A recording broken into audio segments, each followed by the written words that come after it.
Hello to all. तो आज हम क्लास 10 के हाफ ईयरली एग्जाम्स के लिए कुछ इम्पॉर्टेंट क्वेश्चंस को डिस्कस कर लेते हैं। वैसे इन क्वेश्चंस को मैंने अपने प्रीवियस वीडियो में आपको सॉल्व करके दिखाया हुआ है और उनका डिस्क्रिप्शन में लिंक मैं मेंशन कर दूंगी ताकि आप वहां से उन क्वेश्चंस को देख सकें। अभी हम रफली इन क्वेश्चंस को देख लेते हैं जस्ट कि इनमें क्या क्या है। तो जैसे कि हमारे पास फर्स्ट क्वेश्चन क्या है, प्रूव दैट √2, √3 और √5 कुछ भी डाल सकते हैं वो आपको कि ये इरेशनल है, आपको ये प्रूव करना है। तो इरेशनल होने के लिए, प्रूव करने के लिए हमें क्या करना होता था, सबसे पहले क्या करेंगे, हम इस नंबर को रैशनल मान लेंगे, फिर रैशनल मान के उसको रखेंगे किसी भी p/q या a/b नंबर जिसको हमने रैशनल माना होगा उसके इक्वल टू रख के और उसको सॉल्व करके दिखा देंगे। जैसे कि मैं आपको दिखाती हूँ एक क्वेश्चन।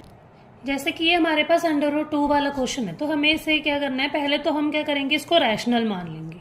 जब रैशनल माना तो हमने एक नंबर ले लिया p/q जो रैशनल होता है, √2 को उसके बराबर रख दिया। उसके बाद क्या होगा, इनके क्रॉस मल्टीप्लाई करके तो p की वैल्यू हमारे पास यहाँ से ये आ जाएगी, p = √2q। वैसे इनको सॉल्व करते करते जो एक्चुअल में मैंने वीडियो बनाई है वो आपको डिस्क्रिप्शन में मिल जाएगी, आप वहां से भी देख लेना। तो फिर हमने जब इसकी स्क्वायरिंग बोथ साइड करेंगे तो p² = हमारे पास 2q² आ जाएगा। उसके बाद p² डिविजिबल बाय 2 होता है तो p भी 2 से डिविजिबल होगा। तो अगर p 2 का डिविजिबल है तो इसके साथ कोई ना कोई वेरिएबल लगा के हम बोल देंगे कि p इसके बराबर है क्योंकि इससे डिविजिबल है। ओके, इसको 2r लिखना क्यों जरूरी होता है, समटाइम्स बच्चों को ये पता नहीं होता, क्योंकि बच्चों हमने ये पढ़ा कि 2 से डिविजिबल है, हमें नहीं पता कि 2 की कौन सी फॉर्म मतलब 2 2 4, 8 2 16 समथिंग किसी भी नंबर के साथ हो सकता है ना, वो ओनली 2 होना इंपॉर्टेंट नहीं है। इसीलिए उसके साथ एक वेरिएबल लगा के दिखा देते हैं कि वो उसके बराबर है। अगेन वही पहले वाला स्टेप, हम स्क्वायरिंग करेंगे, स्क्वायरिंग करके हम हमारे पास p² = क्या आ जाएगा, 2 का स्क्वायर 4r² होता है। उसके बाद फर्दर यही प्रोसेस चलेगा और q² की वैल्यू आ जाएगी हमारे पास। तो हमने यहाँ से देखा था कि p² 2q² के बराबर है और q² 2r² के बराबर आ गया। तो दोनों क्या है, आपस में क्या हुए, दोनों 2 के मल्टीप्लायर हो गए ना, जो 2 से डिविजिबल हो गए। तो दोनों अगर 2 से डिविजिबल हो गए तो हमने क्या माना था कि p/q क्या है, कोई रैशनल नंबर है। तो इसकी तो कंडीशन होती है ना कि ये दोनों नंबर आपस में क्या होने चाहिए, को प्राइम होने चाहिए। को प्राइम होने चाहिए का मतलब होता है कि इनका आपस में हाईएस्ट कॉमन फैक्टर 1 होना चाहिए। बट ये तो दोनों 2 के डिविजिबल है, इट मीन्स इनका जो हाईएस्ट कॉमन फैक्टर होगा, इट मीन्स HCF, वो क्या होगा, 2 होगा। तो हम ये कह सकते हैं कि यहाँ पे p और q क्या है, दोनों को प्राइम नहीं है, इसीलिए p/q रैशनल नहीं है। तो p/q के बराबर जो हमने माना √2 वो भी रैशनल नहीं है, इसीलिए √2 इज इररेशनल। ऐसे करके ये क्वेश्चन प्रूव हो जाएगा। ठीक है, तो जैसे ये √3 दिया है, √5 दिया है, ये सबको भी आप ऐसे प्रूव कर सकते हो। इसमें ये एक और क्वेश्चन है, इसको भी हमें इरेशनल प्रूव करना है, 3 + 2 √5। इसको भी देख लेते हैं हम कैसे करेंगे। हाँ, सबसे पहले एक इंपॉर्टेंट बात इसमें यही है कि इस क्वेश्चन को ना 2 तरीकों से डाल सकते हैं वो, जैसे प्रूव दैट 3 + 2 √5 इज रैशनल, या इसके साथ ये ऐड कर सकते हैं, prove that 3 + 2 √5 is rational if √5 is rational.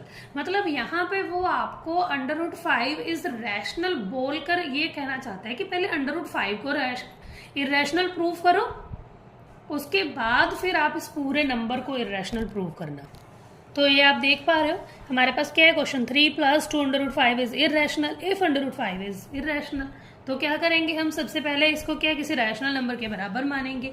Rational number again हमने यहाँ पे वही p/q लिया है, प्लस का 3 वहां जाके -3 हो गया, 2 यहाँ मल्टीप्लाई हो रहा है तो यहाँ जाके डिवाइड होगा, 1/2 बन जाएगा। तो हमें क्या पता लग रहा है कि ये जो इतना नंबर है ये सारा क्या रैशनल है, क्योंकि p/q की फॉर्म हमारे पास रैशनल चल रही थी। पर यहाँ पे ये जो √5 है ये इरेशनल है, क्वेश्चन में बोला भी गया, ये हमें अलग से प्रूव करके भी दिखाना पड़ेगा। जैसे अभी अभी हमने √2 को डिस्कस किया कि इरेशनल है, वैसे आप इसको करके प्रूफ दिखा देना। तो बट √5 इज इरेशनल, हैंस ये हमारे कॉन्ट्रडिक्शन जो हमने अजम्पशन की थी, सुपोजिशन किया था कि ये रैशनल है, तो ये कॉन्ट्राडिक्ट करता है। तो इट मीन्स ये नंबर क्या है, फुली इरेशनल। तो हमारे पास नेक्स्ट क्वेश्चन अब क्या है, if 2 positive integers a and b are written as a = हमें ये दिया गया है x³ एंड b = xy³ है, वेयर xy क्या है, प्राइम नंबर्स हैं।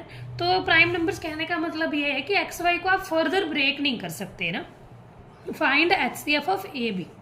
तो हमें क्या करना चाहिए इस क्वेश्चन के लिए, जैसे कि आपने ये देखो ना, बहुत इजी है ये, a equal to x cube है तो x को आप 3 टाइम्स लिख लो, y क्यूब है y को 3 टाइम्स लिख लो, ठीक है।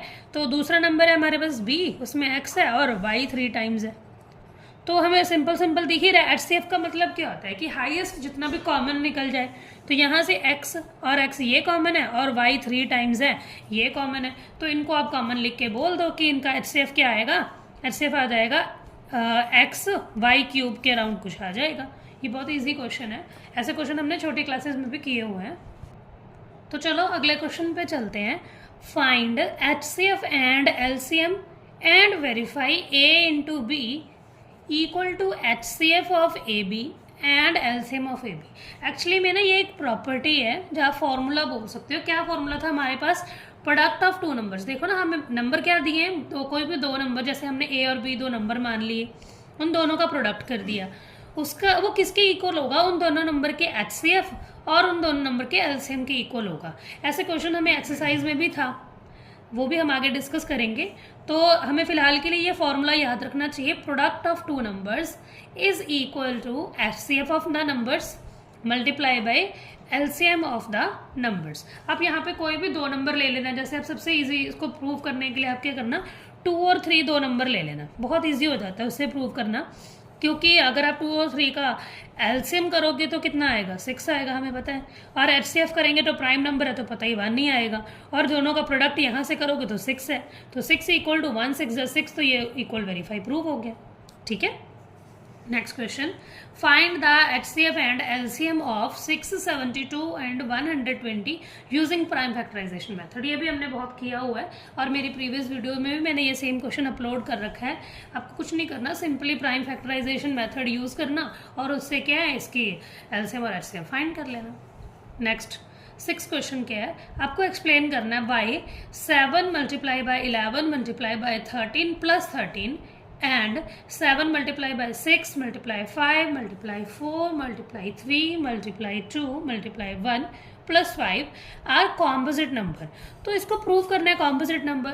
इसका एक्सप्लेनेशन आप पीछे वाली वीडियो में देख लेना, जस्ट मैं आपको ये अभी बता देती हूँ कि composite number एक्चुअली में होते क्या हैं। composite number वो होते हैं जिनके 2 या 2 से ज़्यादा फैक्टर हो, 2 या 2 से ज़्यादा फैक्टर हो, हैविंग फैक्टर्स 2 और मोर देन 2, 2 जो 2 से ज़्यादा उसके फैक्टर होंगे तो वो क्या बन जाएगा, आपका कॉम्पोजिट नंबर बन जाएगा। ठीक है, नेक्स्ट क्वेश्चन देख लेते हैं, check whether 6 raise to power n 4 raise to power n can end with digit 0। तो आपको ये चेक करना है कि जो 6 की पावर n करो आप, और n क्या है, कोई भी नेचुरल नंबर है, तो 6 की पावर n ले लो, मतलब कितनी भी पावर ले लेंगे हम ये प्रूव कर लेते हैं। जैसे 2 किया तो 36 होता है, 6 की पावर 3 किया तो 216 होता है, और ये हमने प्रीवियस क्लासेस में जब वेरीफाइड ही है कि 6 की पावर कुछ भी करो, कोई भी नेचुरल नंबर ले लो आप, रेदर देन क्या नहीं होना चाहिए, 0 नहीं होना चाहिए। अदरवाइज आप कुछ भी ले लोगे, क्योंकि उसने वैसे भी तो बोला है कि नेचुरल नंबर है, तो नेचुरल नंबर में 0 होता नहीं है। कोई भी पावर ले लोगे आप नेचुरल नंबर वाली, तो वो लास्ट डिजिट 6 ही देगा, 0 नहीं देगा।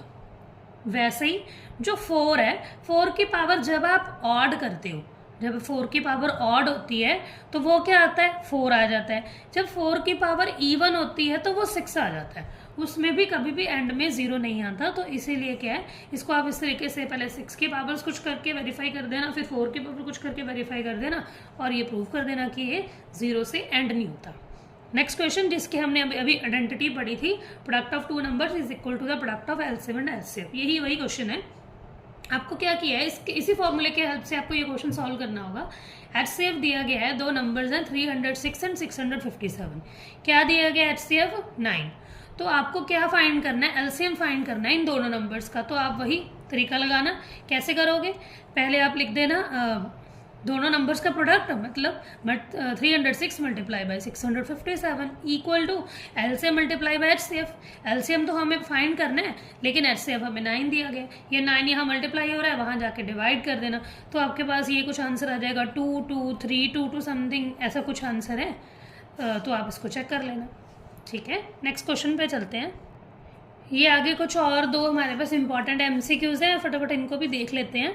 The LCM of smallest 2 digit number composite number है, मतलब कि कोई भी दो आप स्मॉलेस्ट 2 डिजिट नंबर ले लो और उनका एलसीएम लो, और वो क्या है, composite number, and the smallest composite number is, इन्होंने ये बोला कि तो ये कॉम्पोजिट नंबर क्या हो सकता है, आपको ये फाइंड करना है। तो LCM of smallest 2 digit number लेना है। तो कोई भी स्मॉलेस्ट 2 डिजिट नंबर ले लेते हैं। सबसे पहले स्मॉलेस्ट कॉम्पोजिट नंबर लेते हैं। देखो स्मॉलेस्ट कॉम्पोजिट नंबर 1 तो नहीं हो सकता एज यूजुअल, 2 भी नहीं हो सकता क्योंकि 2 का 2 ही फैक्टर होते हैं, 1 और 2 खुद होता है, 3 का भी सेम है। लेकिन 4 का केस क्या है, 4 में क्या है, 4 के फैक्टर क्या क्या होते हैं, एक तो 1 होता है, 2 होता है और 4 खुद भी तो होता है। तो ये सबसे पहला नंबर आ गया ना जो कॉम्पोजिट होता है, ठीक है। तो स्मॉलेस्ट कॉम्पोजिट नंबर तो हमारे पास 4 हो गया, ओके।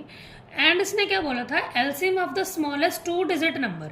तो कोई भी 2 डिजिट नंबर, सबसे छोटे वाले 2 डिजिट नंबर ले लेते हैं। जैसे हमने क्या ले लिया, आप क्या करो, स्मॉलेस्ट 2 डिजिट नंबर लेना, तो कॉम्पोजिट लेना है, और वो भी यही बोला ना, एलसीएम फाइंड करेंगे हम दोनों का, किसका, एक तो स्मॉलेस्ट कॉम्पोजिट नंबर ले लिया, एक स्मॉलेस्ट 2 डिजिट कॉम्पोजिट नंबर ले लेते हैं। तो हम 10 ही ले लेते हैं, वो भी तो 2 डिजिट है, ठीक है। तो हम इन दोनों का क्या करेंगे, अब एलसीएम फाइंड करेंगे। तो 10 और 4 का एलसीएम फाइंड करना है। 10 के फैक्टर्स क्या होते हैं, 1, कैसे लिखेंगे इसको, 2 मल्टीप्लाई बाय 5, और 4 के फैक्टर्स को कैसे लिखेंगे, 2 मल्टीप्लाई बाय 2। तो एलसीएम फाइंड करने के लिए क्या करते थे हम, पहले कॉमन वाला लिख लेते थे, फिर नॉन कॉमन जो भी है। तो ये कितना आ जाएगा, 20 आ जाएगा। तो ये क्वेश्चन की स्टेटमेंट थोड़ी ध्यान से समझने वाली है। क्या है, LCM of smallest 2 digit number, जो कि क्या होना चाहिए, कॉम्पोजिट होना चाहिए, एंड सबसे छोटा कॉम्पोजिट नंबर, लेने दोनों कॉम्पोजिट ही हैं बट ये 2 डिजिट वाला लेना है, और ये सिंपली उसने बोल दिया सबसे छोटा है तो 1 डिजिट ही होगा एज यूजुअल, और उन दोनों का एलसीएम फाइंड करना है। क्लियर। नेक्स्ट क्या है, the product of a non zero rational and irrational number is. कोई भी नॉन जीरो रैशनल नंबर लेना है, तो नॉन जीरो रैशनल नंबर हम कुछ भी ले लेते हैं, रैशनल ही तो बोला है, 1 2 3 कुछ भी ले लो, 2 ले लिया मान लो, ठीक है। तो 2 को 2/1 ले लेते हैं। अगर आप सोच रहे हो कि इसको p/q की फॉर्म में क्यों नहीं लिखा, तो 2/1 लिख लो, doesn't matter. And an irrational number, तो इरेशनल नंबर कोई भी ले लो, √2 √3 √5 कुछ भी ले लेते हैं। मान लो हमने √5 ले लिया, आप √2 भी ले सकते हो। तो क्या आएगा, इन दोनों का प्रोडक्ट करेंगे तो 2 √5 आएगा। तो अगेन ये क्या है, इरेशनल है। तो इससे ये वेरीफाई हो जाता है कि कभी भी किसी रैशनल नंबर को जब इरेशनल से मल्टीप्लाई करते हैं तो वो भी क्या बन जाता है, इरेशनल बन जाता है। तो उसका आंसर आएगा ऑलवेज इरेशनल। तो ये हमारे फर्स्ट चैप्टर के इंपॉर्टेंट क्वेश्चंस हो गए। जो क्वेश्चन को आपको आप ज़्यादा एक्सप्लेन में देखना चाहते हो तो प्रीवियस वीडियोस में जाके देख लेना, और नेक्स्ट चैप्टर के जो इंपॉर्टेंट क्वेश्चंस है वो हम अगली वीडियो में डिस्कस कर लेंगे। All the best to you, thank you, मिलते हैं नेक्स्ट वीडियो में।